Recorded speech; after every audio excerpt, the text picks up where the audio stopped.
Okay, so in this video we're going to do hand, wrist, and thumb taping. Normally you're only going to see this on football players, usually linemen. They're wanting a little bit of support whenever they're firing off, using their hands and wrists a lot and getting them into a lot of extension. They're going to want a little bit extra support. So the first thing we're going to do, we're going to start right down here at the wrist. We're just going to put a few anchor strips down here at the wrist. Normally you'd want to tape it directly to the skin, just like any other tape job for maximal support. But for demonstration purposes, I have pre-wrap on. So we're going to do 2 or 3 down here at the wrist. We're going to do 1 right here around the middle of the hand.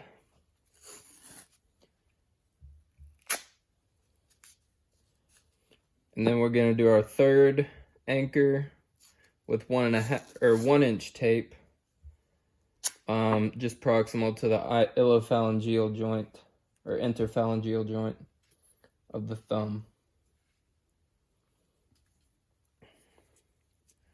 Right, so now that we have our 3 anchors, the first thing we're going to do is we're going to start with a figure 8. I'm going to start right here on the back of the hand. You can start going this way or you can start going this way. It's not so much a big deal because you're starting and ending in the same place on both of them.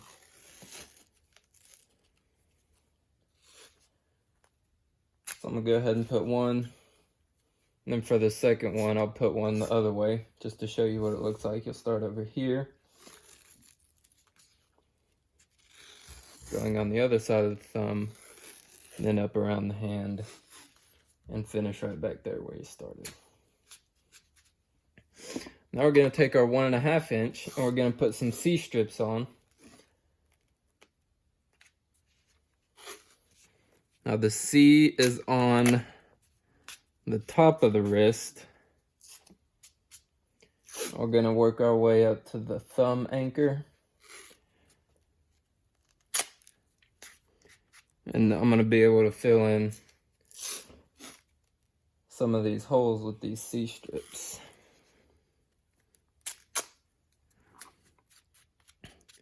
Now after I got 2 to 3, maybe 4 C strips if you have a bigger athlete, I'm going to do some horseshoes, which are pretty much the exact same thing but going the opposite way. So I'm going to start up there, kind of toward the base of the thumb again. I'm going to do a reverse tear on this one. I'm going to do 2 or 3 of these as well, halving the tape each time. We're not trying to put complete closures on there because we don't want to squeeze the hand too much and make the tape job a little too constrictive. The main thing that these strips are doing, they're adding a little bit of support to these joints as well as adding some mass to the tape job. So it's not super thin, you got a little bit of support there.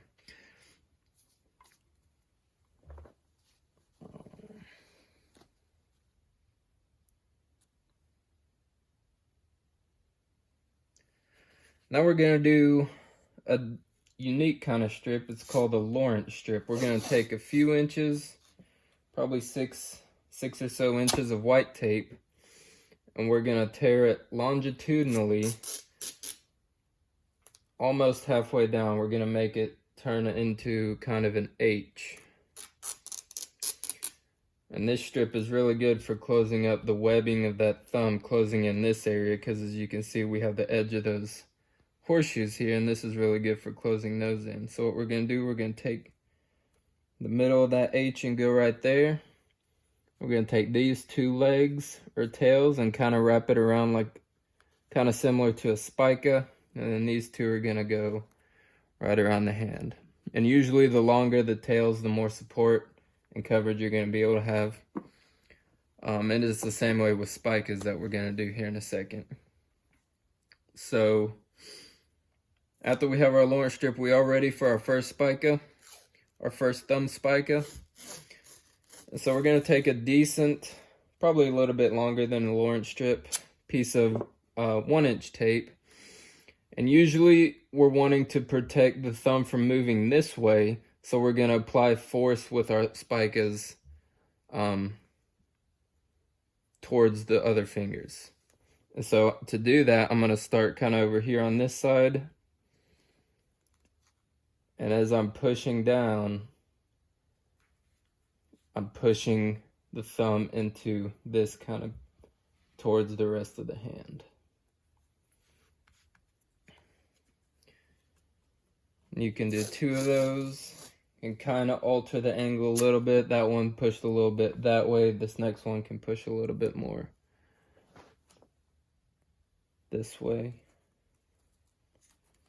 It's kind of tough to find the angles on these right there through the webbing of the hand. But these strips are usually very supportive.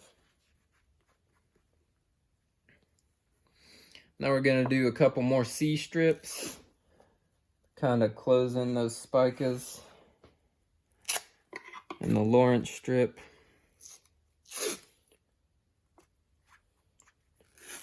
Up to that MPC joint of the thumb, or MCP, sorry. And just like we did earlier, we're going to do a couple more stirrup strips as well.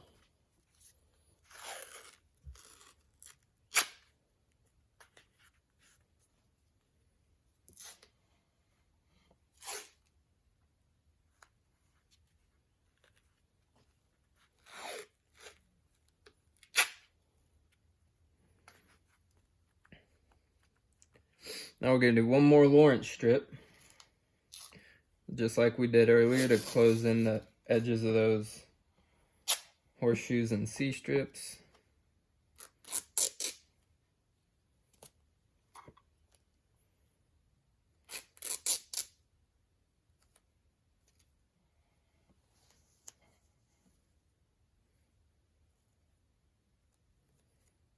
Try to fit that in there nice and flush with the webbing of her hand. We're not putting a whole lot of tension on these. This strip is mainly just to close. That one didn't quite hit the angle right there. That angle's a little more that way.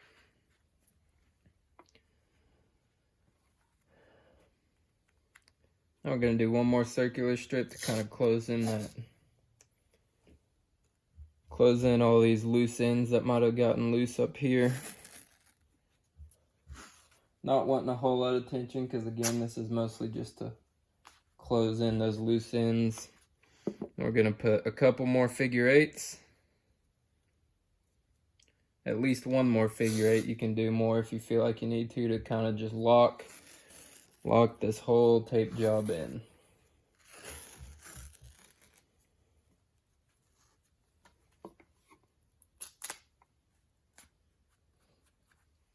Now the last thing we want to do after we mold